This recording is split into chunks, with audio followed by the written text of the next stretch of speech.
ছেলেটা অনেক ভালোবাসতে জানত, কিন্তু সে কখনো ভালোবাসা পায়নি। যখনই ছেলেটা কোনো ভালোবাসা অনুভব করত, পরক্ষণেই ছেলেটা নিজ হাতে তার ভালোবাসাটাকে অন্য কারো হাতে সঁপে দিয়ে আসতো।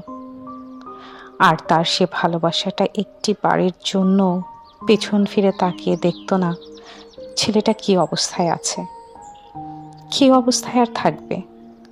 ছেলেটা তার ঠোঁটের কোণে নীরব মৃদু হাসি, চোখের মাঝে নীরব ঝলসানো কান্না, আর মনের মাঝে এক বেদনার আত্মচিৎকার।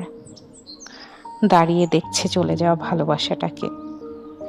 ধীরে ধীরে ছেলেটা বুঝতে পারল যে যতই সে ভালোবাসতে জানুক, তার কাছে কখনোই কোনো ভালোবাসা আসবে না।